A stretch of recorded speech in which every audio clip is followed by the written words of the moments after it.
Have you ever had a dream that you wanted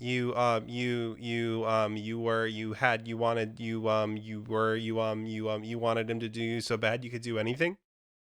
And I'm Scarfee, and welcome to this week's episode of Keepin It ADHD. Oh, bless. I should probably brighten this room up a little bit. There we go. All right. Oh my God. Hello, everybody. I hope you've all had a great weekend. It is Monday, the new release day for Keepin It ADHD. Yeah, that's about it for our That's official about intro, it. right? Yeah, that's all we got, really. Um, Bless. So we're having a situation where I I realize that a lot of the topics that I bring up are usually things I'm mad about. Um, and so You go on rants. I'm trying to teach Scarfy how to translate his frustration into content. into into rants. Yeah. How to translate my inner rage of 1,000 suns into something that we can use for the content of our channel. Yeah, see, we all have that inner range. We have the Well, I mean, range to range is have also inner a thing. rage. I'm gonna get this extra lighting here. The range of inner rage. What the hell is that? It's the WoW stick, but it doesn't have an end in it. What is a WoW stick? It's the screwdriver I use for my electronics. Oh, yeah, I remember. You used that to deconstruct your laptop that ended up breaking anyway. Yeah. Even though you were fixing it on stream. I'm gonna do one. So it broke again. So it's broken like fully again. I have one more thing I'm gonna do, and I'm gonna order some parts. I'm gonna order a few more specialized pieces. So I'm gonna get a very concentrated heat gun, and I'm gonna get some more flux, and we'll try and hardcore reflow the solder on the graphics unit on that motherboard. Fingers crossed we can do it. I still have no idea what that means or entails. So when you are making electronics, when you want to make a connection between the motherboard and a chip, right? You use solder, and solder is basically just conductive metal. And the way a lot of chips go in is they either have pins along the outside, so you know how you see in like cartoons and stuff that's got like a chip always has like on all sides.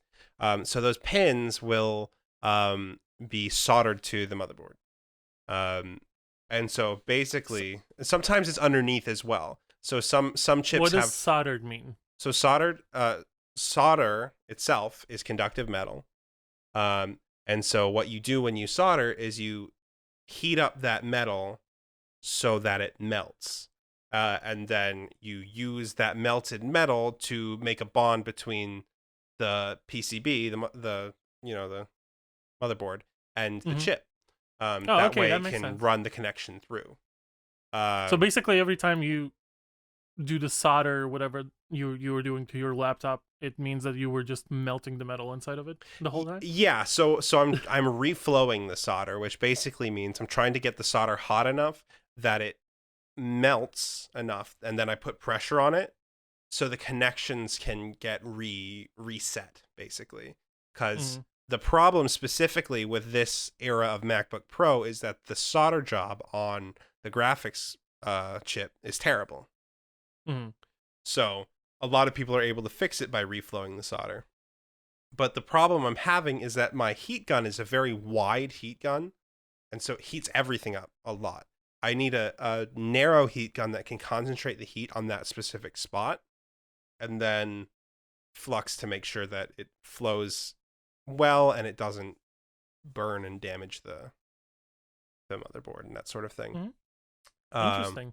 But on that similar note, my TV broke. Oh my God. Yeah. I don't know what happened. We were literally watching TV in the morning, and then I sat down on the couch after work to watch some TV, and it wouldn't turn on at all.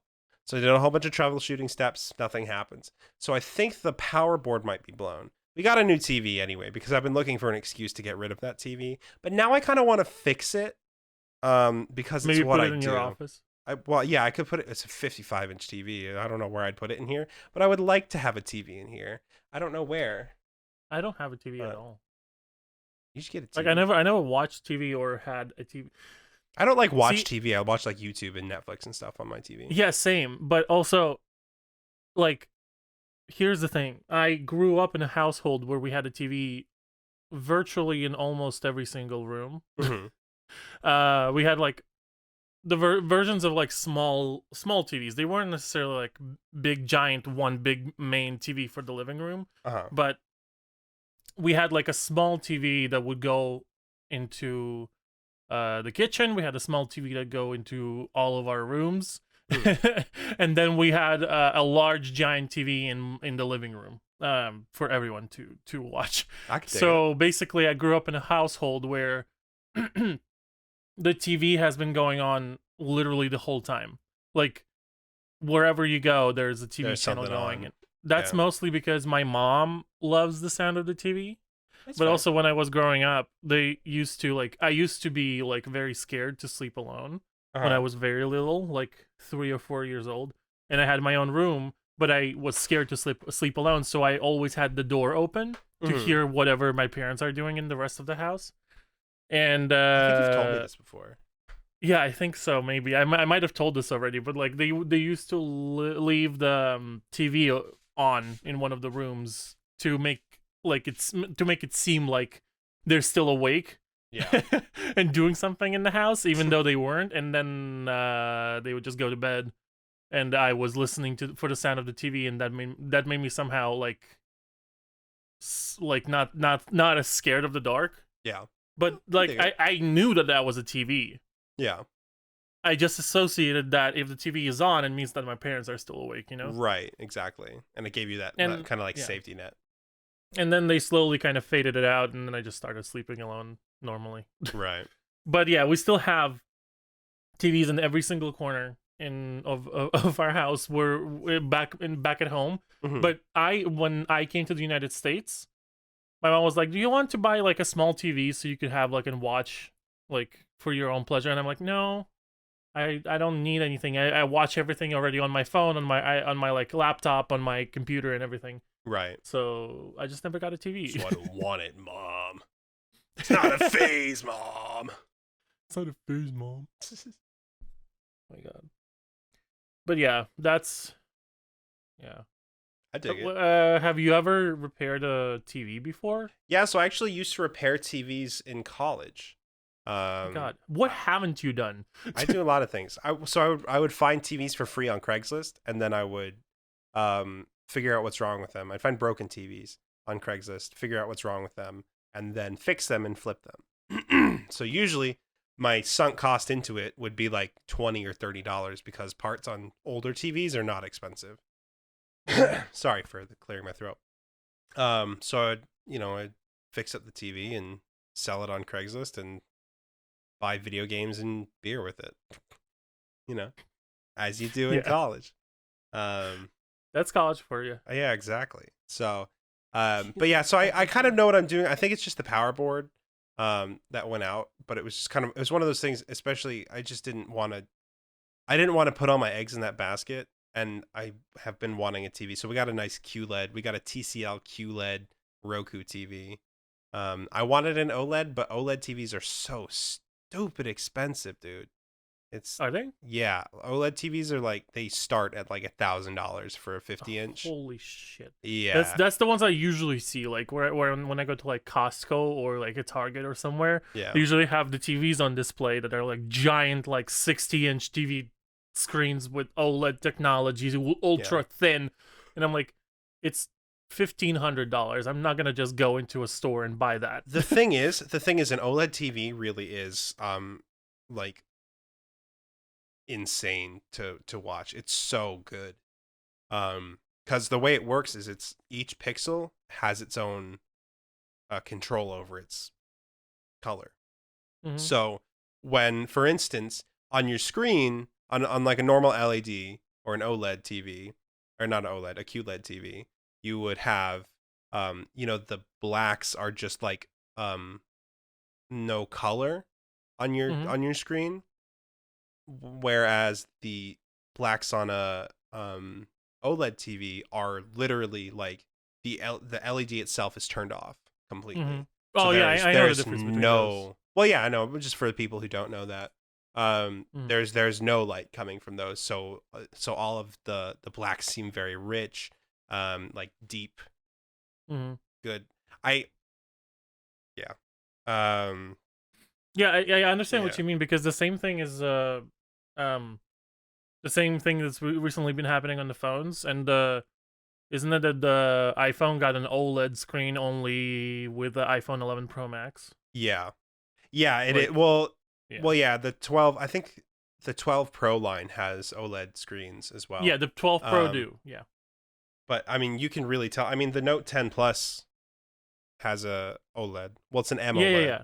But it's still basically the same concept. And like when I compare my iPhone 11 versus my Note 10 Plus, the Note 10 Plus screen is beautiful. I mean, you can literally just see in the menus here how much more beautiful the screen is on my Note 10 Plus than my iPhone 11. Yeah, definitely. Like, but also iPhone 11 doesn't have it has an LCD display. Right, exactly. When I was getting a new TV cheaper at Best Buy, I went and I held the 12 Pro Max, and I was like, oh, God, I want it. Oh. Like, I bought the 11 specifically because I know I'm going to want the 13 Pro Max, and I'm holding out hope that the 13 is going to have USB-C. But, like, the normal size 11 is too small for my big fucking hands. Like, yep. Like, I have really big hands, y'all. Like, really big hands. Okay, stop bragging. I don't know how that's a brag, really, but I have like I have really big hands, and so I need a big phone because I mean, Scarfee, you can attest to it. I'm constantly making typos on this phone where I was not making these typos before on my other phone. And it's not because of the keyboard, because I use the Gboard. Like 90% of the time I use Gboard on here. Oh, the Gboard on iPhones is different. It's even like a little regardless different. Not a lot. Regardless, it's regardless of the size of the screen, it will be different. The reason why I use native keyboard on my iPhone and not Gboard is because it acts weird on iPhone for some reason. I don't know why. Like I make typos on it all the time, and then it won't apply autocorrect sometimes, or like it will apply autocorrect in like random stuff in the random places, and then it will sometimes glitch, sometimes freeze. It just like, I don't know. Yeah. Fair. I don't use Gboard. I use the native keyboard. Yeah. So either way, I really want What?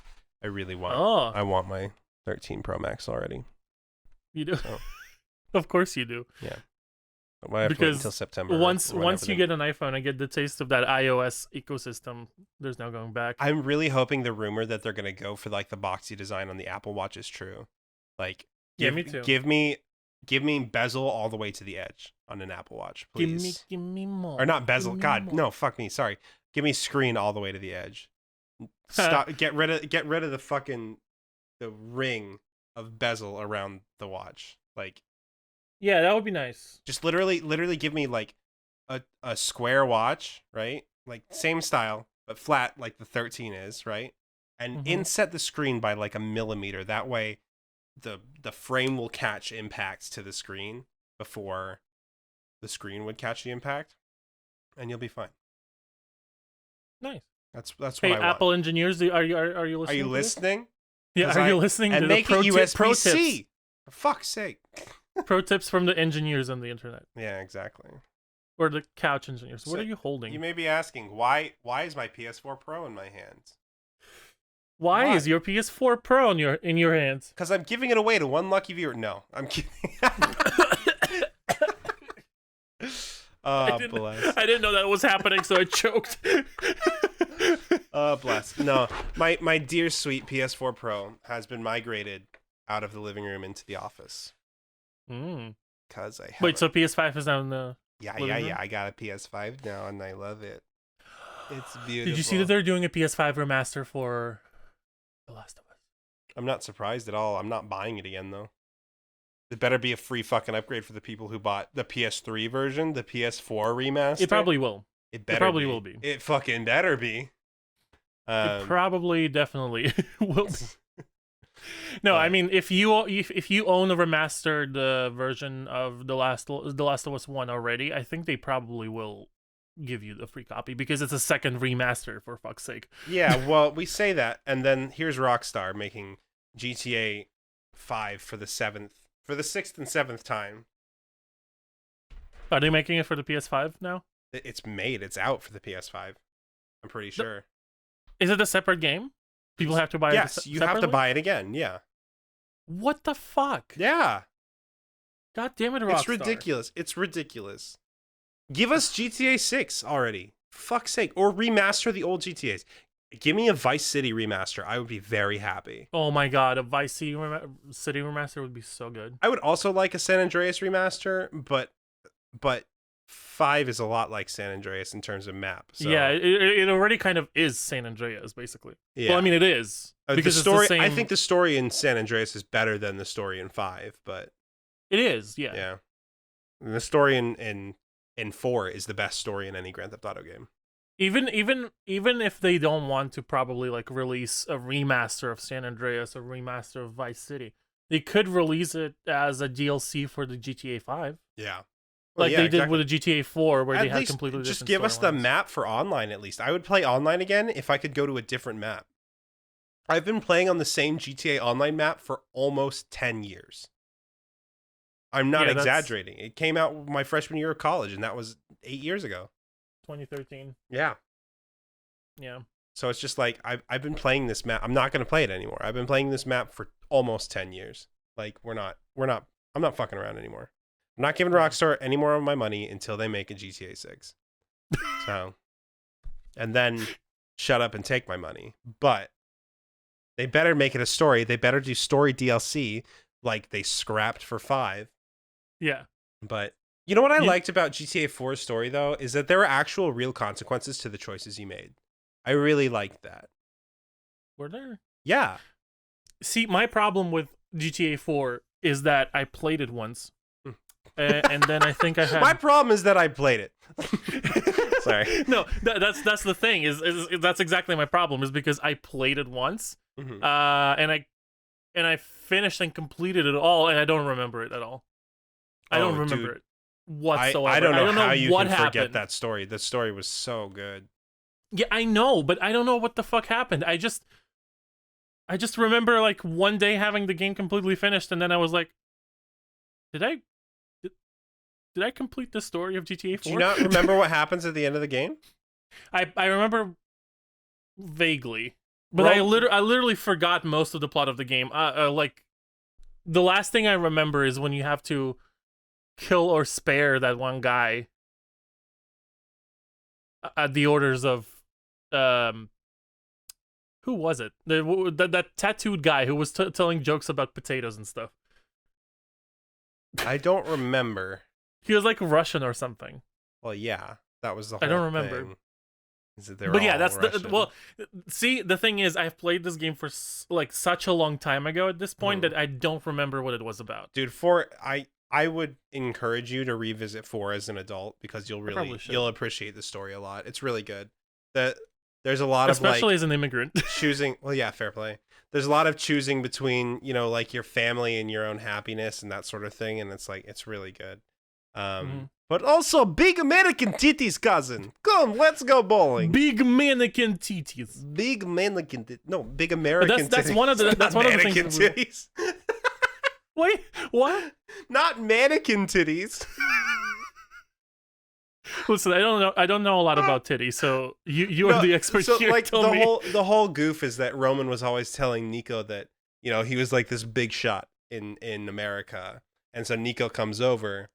And Nico's like, where are all these big American titties you're always talking about, cousin? Oh. yeah, I remember that. Yeah, I remember that. And he says, there's Natasha, there's Alisa. Something like that. When you're driving first from the like port with him. Yeah, exactly. Yeah, I remember that. I remember that for sure. It's such a good game. I mostly remember GTA 4 for their cars. See, because they all rolled to the side intensely and then broke really weirdly. I used cheats because I didn't really care about getting trophies and stuff back in the day. And so I had so much money because I kept doing cheat codes for money and stuff. And so if I didn't spawn in a helicopter, then I would literally just take a taxi anywhere. I didn't near the back half of the game. I don't think I ever drove to a mission. I always like took a taxi to where I needed to go. I mean, that makes sense because the GTA worlds sometimes are huge. Yeah. There was kind of my beef with 5 is that they did their storytelling by forcing you to get into a car and drive across the map and then beating you over the head with the story. It's like, I remember the story of GTA 5. I remember parts of it. I am so upset that my save with all of the completion is gone. Like, I thought it was saved in the cloud, but I think I might have completed it in like on like a PS3 or PS4. Yeah. And then I transferred my game or like bought it again on a computer, and then I transferred my save and it broke. Yeah, so I did it on Xbox. And the save I could never get the save to transfer. So yeah. It was fine because it's like I played the story, I don't need to play it again. It's not like it enhances anything after the fact. So, and it's like if I was playing on PC, I was playing online anyway. So the only thing that it does enhance for the single player is, first of all, it opens up more of the area where you can go. That's true.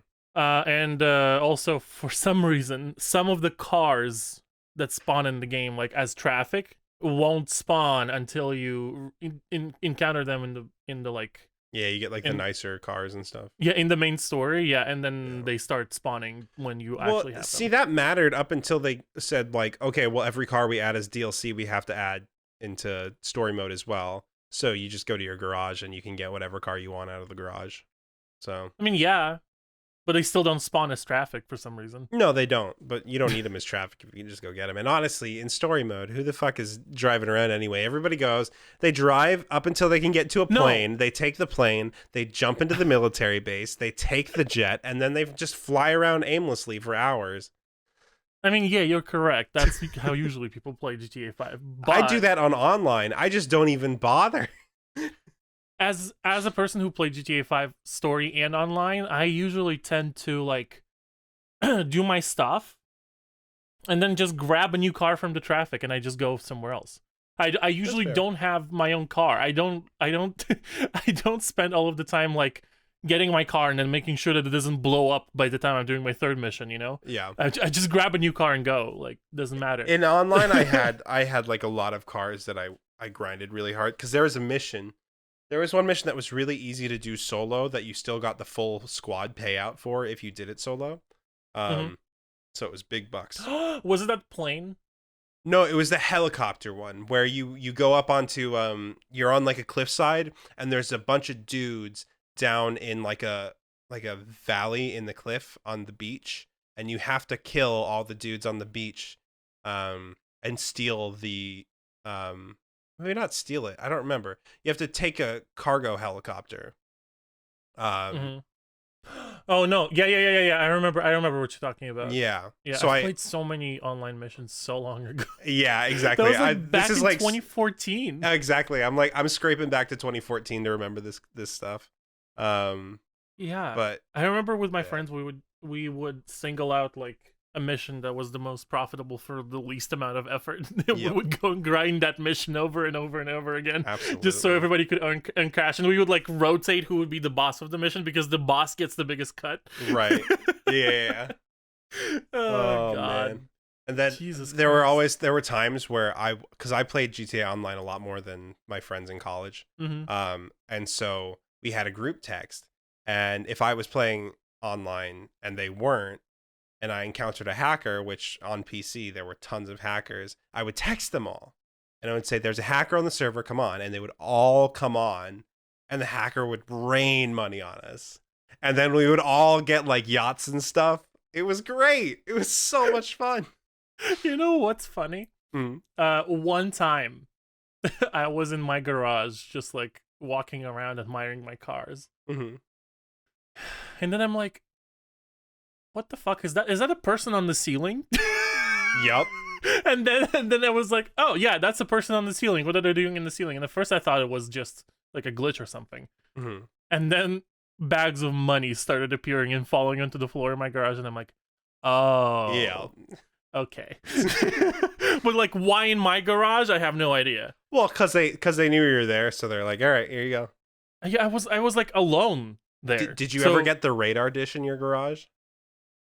What is that? So sometimes people would spawn like the big red and white spinning radar dish that's down at the airports. Mm-hmm. They would spawn those inside of your garage, but it would like clip halfway in and it would just come through and destroy all your cars. Yeah. It was It was upsetting. So what happened to the cars then? Well, it just works like how GTA works, where they get a bad sport buff and have to pay for the insurance, but you had to go and collect all of them if they're from hacking, insurance. they don't care about that. Exactly. It was mostly about inconveniencing you, because if you wanted your cars back, you had to go and get them all back from insurance one by one. It was because it was before they introduced they'll just send it to your garage insurance claims. They introduced that because of the spinning radar dish, I'm almost positive. But oh my god, it was such a mess. Yeah. Fucking GTA Online. Dude. And nothing has changed. No. It's been 8 years, nothing has changed. It's the same as Skyrim. It's been 10 years and they still haven't released Test 6. Yeah. Honestly, at this point, teased it at 2017, or when did they tease it? Yeah, I think 2017, 2017 or 2018, yeah. But like honestly, at this point, years. I feel like it's gonna be just like fucking not Fallout, Half-Life. They're just not gonna do it. They'll put it out and it'll be just disappointing. Yeah, probably. Yeah. But the thing about Half-Life 3 is that they recently were interviewing people who work at Valve, and who actually work at Valve and not worked recently and then left, Yeah. And they said that the Half-Life Alyx was kind of like their game to drop with the new VR stuff, but also it was testing the waters about how much people are still interested in the Half-Life franchise. Right. And they were very pleased with the response, and they said that they're renewing the work on Half-Life 3. It's just probably going to be not the same thing that we thought it is going to be, but it is still coming out. They confirmed that they were working on it at least. Yeah. Okay. Fair enough. There were multiple times when they said oh, we're not working on it anymore, or just wouldn't say anything at all, or see leftover files and say that doesn't mean anything. But this time they actually directly said, hey, yeah, we saw that the response to Half-Life Alyx has been really great, and we probably are going to renew the work on Half-Life 3. So there's an interview out there somewhere, or a YouTube video I watched on that. That was one of those things. It definitely is somewhere on the internet if you want to look that up. Yeah, absolutely. But yeah, I really hope that they don't go the same route with Test 6, because they already announced it. They teased it. They had a whole ass video for it. And it's been 3 years since. Yeah. But they definitely said on that press conference that they we're gonna wait until one of their other games comes out first. I don't remember which one that it was. They're working on a different kind of game. Oh. A new title. Okay. So they were, I don't remember. But they said specifically that in the development timeline currently, Test 6 sits after the game that they were working on, that is that separate franchise, new title or whatever. Okay. Fair enough. So yeah, I don't remember what that exactly is, but fingers crossed Test 6 comes out before the world ends. Yeah, we can only hope, right? At this point. Yeah, I don't know. We'll see. I'm going to apply to Bethesda. Apply to Bethesda and then leak Test 6. Leak everything and then quit. Yeah, exactly, dude. You heard it here first. Look out. It's going to happen. Bethesda. So if you see Scarfee applying Bethesda, because I know you're listening. Please. Please let me leak your stuff. Goddamn. But yeah, I really love the PS5. I think it's really cool. What have you played? Have you played anything on it yet? Yeah, so I played Astro's Rec Room, which is or Astro's Playroom, which is the tech demo platformer that comes with it. I have a question. Okay. how does it feel on the pull triggers? Well, that's what I was going to talk about because Okay. it is Can you something else. can you show to the camera? No, I want to see it. Adam's playing it. This is a PS4 controller. Oh. Adam's playing it right now. So otherwise I would. But let me tell you real quick pivot. The PS5 is comically huge. I knew it was big, but when the delivery man came to my door and handed it to me, I was like, this thing's fucking heavy. Like, it's really, like, the PS4 Pro is not light. This is not a light console, all right? Yeah. The PS5 is like, feels like double this weight. Oh my god. It's a hefty boy. I mean, they do have ray tracing technology in it this time. So. Yeah, I mean, it is packed to the gills. And also the airflow that they needed for that. Well, they use liquid metal instead of thermal paste, so it's. Wait, what did they use liquid metal instead of thermal paste? Oh, what?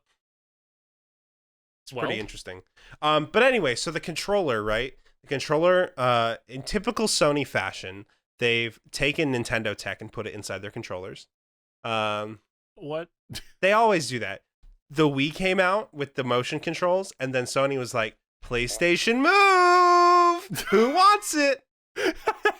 And so Nintendo came out with the HD Rumble with the Switch that was like, feels like there are a bunch of gnomes hiding in your controller.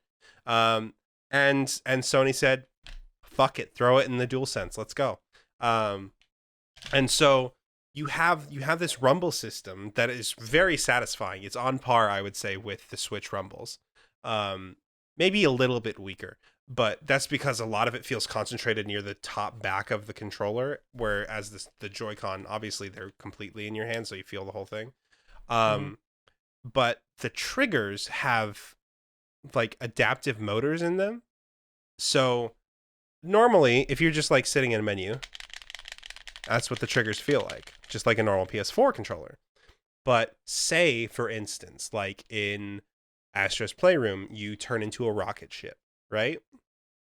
To blast off, you gotta pull both triggers down, all right?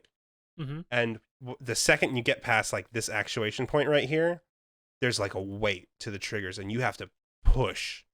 So you push down, and you blast off, and you get this vibration going with your hands, and then the triggers start going like, because it's like my God. It's like the vibration of the jet engine.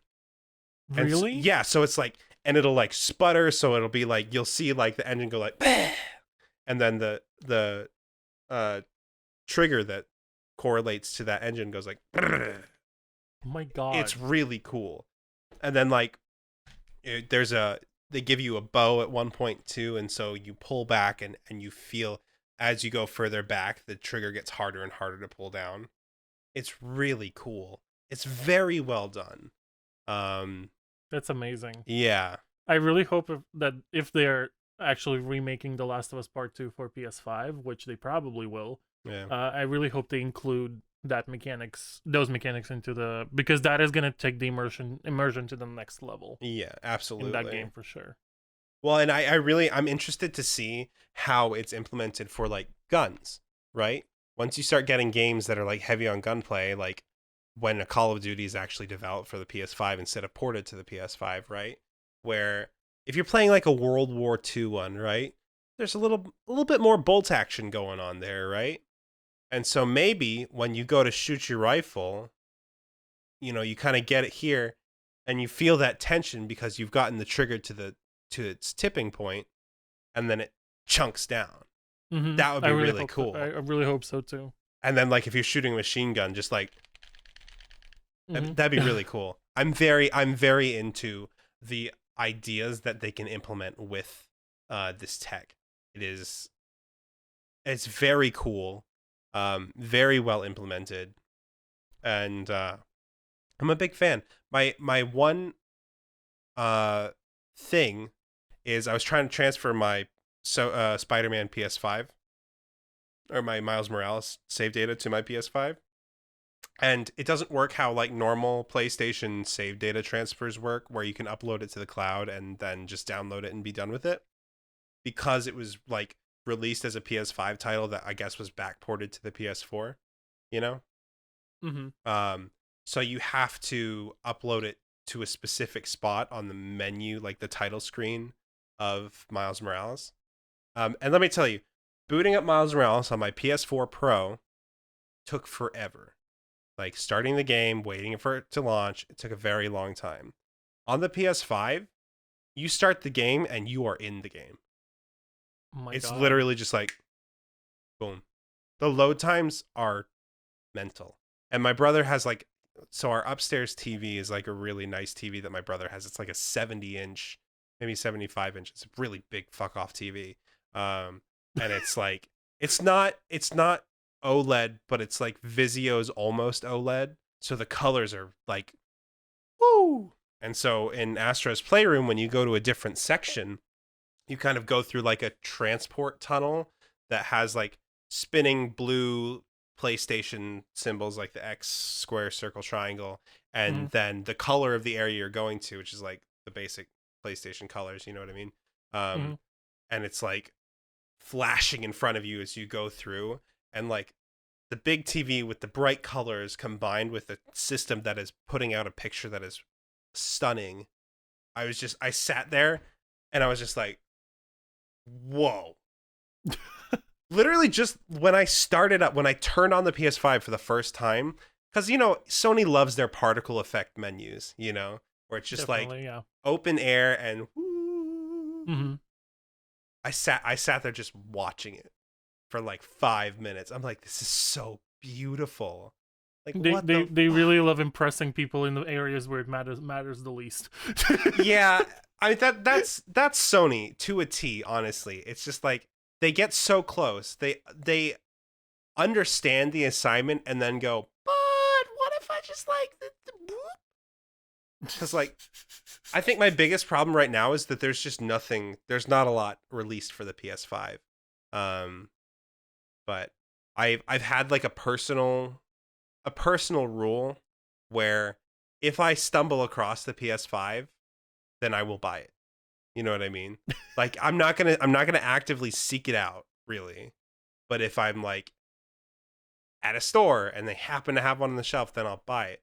But I went for a bike ride and I came back and I was taking a shower and I had a YouTube video up, some guy fixing broken Xboxes or whatever, and I heard a Discord notification, and it was this stock drop Discord that I'm in, mostly for graphics cards. But they were going, Jesus Christ. PS5, Okay. PS5s are live right now.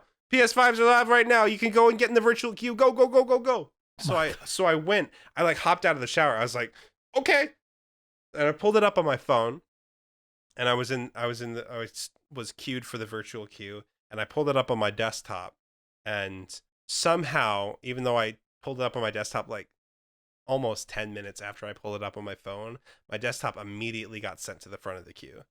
So I was like, oh my God. all right, I'll take You're it. really lucky, but also like my cat. But also like you gotta start sharing the secrets of the successful trade. Hold on. I'll send you the stock drop Discord. I mean, yeah, thank you. We should probably also link it in the description of this podcast or something. Yeah, I mean, we can do that. I just sent it to you, so you can absolutely do that.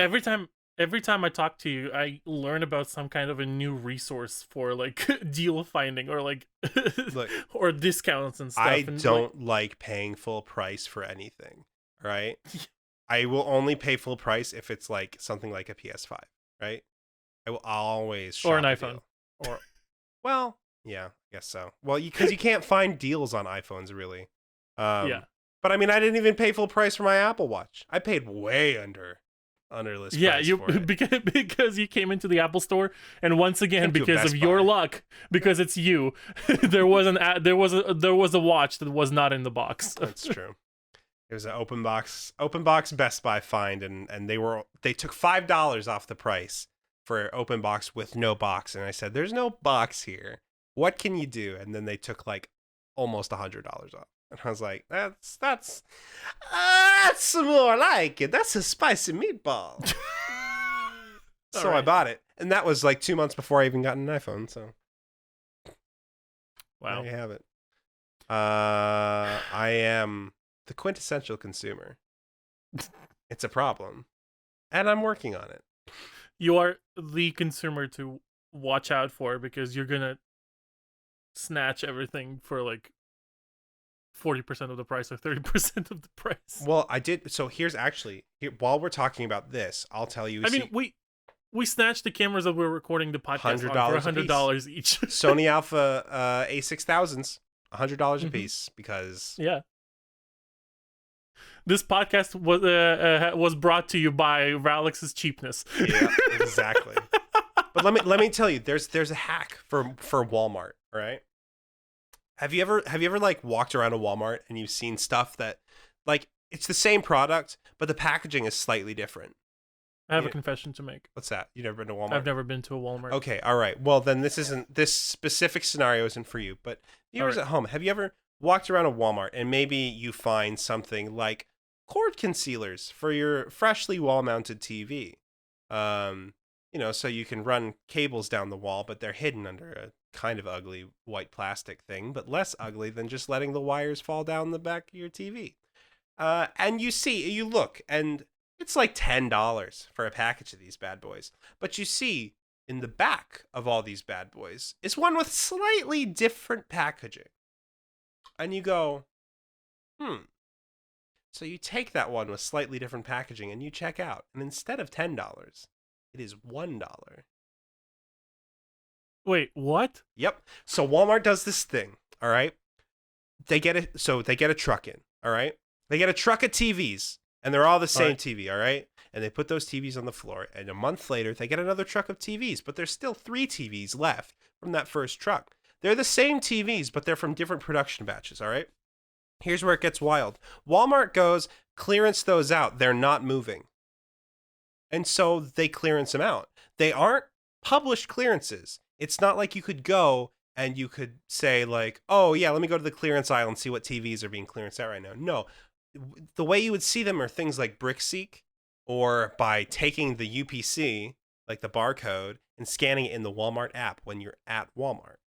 And it'll tell you what the actual price is for it. Not everything is list price. I highly encourage people who are interested in a product, take that product UPC and go to BrickSeek. It's a great website.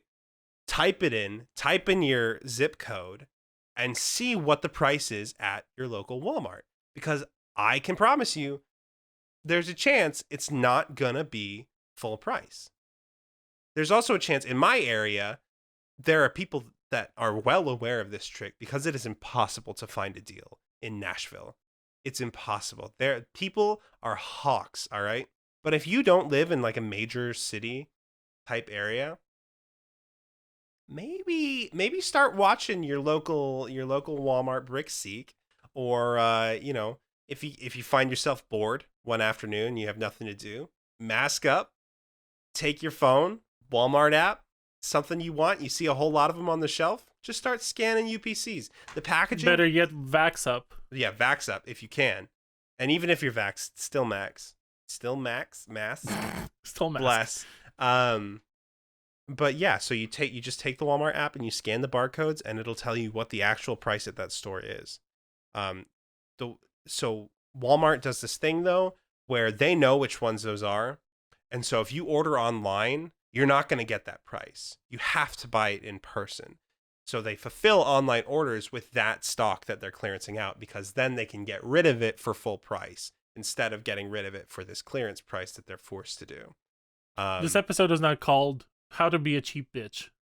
Yeah, honestly, please name it that. I'm more than happy. If people are really interested in this, please leave comments about it, and I'm more than happy to ask questions, teach y'all about it. You should make TikToks about this. So there's a TikTok channel about this. Is actually how I learned about the Walmart stuff. I knew about BrickSeek, but I didn't know that you could go and scan the UPCs at Walmart. But yeah, it's pretty cool. I don't remember the name of the TikTok channel. It used to be Mitch McConnell's a fucking douchebag. But then she got really popular on TikTok, so she changed her name. But yeah, I know. But it's some fascinating shit. It really is. Oh, God. I encourage, if you're looking for deals and you just want to get your feet wet, you don't want to go that deep into it. Go to a website called Slick Deals, SLICKDEALS, and they'll tell you. Ooh, excuse me. They'll notify you if they find deals for what you're looking for. And you can set alerts for specific products. So if anything hits that tag, then you can, Well, there you go. Now go out and spend that paycheck. Exactly. I guess. Joe Biden didn't give you $1,400 for nothing. Oh my God. Spend that stimmy. Spend that stimmy, dude. It's also tax refund season. Spend that money that you lended to the government interest-free, dude. Oh my God. Bless. This is amazing, but all good must come to an end sometime. It's true. And I feel like we all need some inspiration to send off. Let's do it. Let's hit it up. Inspirabot.me.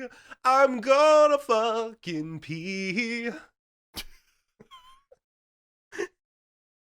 Do you need to go pee? No, I don't. Oh my God. Oh God. That's a good one, but I don't know if I want to use that one.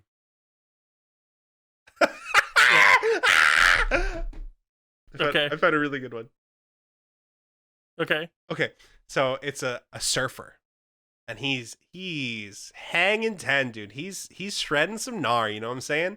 He's going up this wave. No. He's like, what the fuck does that mean? He's going up this wave. He's riding the waves, dude. And he's about to like breach over the top of a wave. He's gonna go off a sick kick or something like that.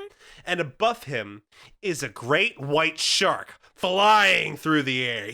Oh my God. Like, he's going, and there are birds underneath the great white shark, and the sun is bursting forth from the clouds.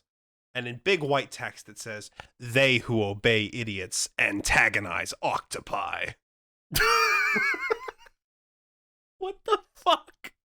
I don't know, but I'm in love with it. It might be my favorite Inspirabot we've ever had. It's actually incredible. The most shocking part about that description was the shark flying. I just said it in the Discord. Look how big that shark is, dude. Look how big that shark is. Holy shit! That's a big shark.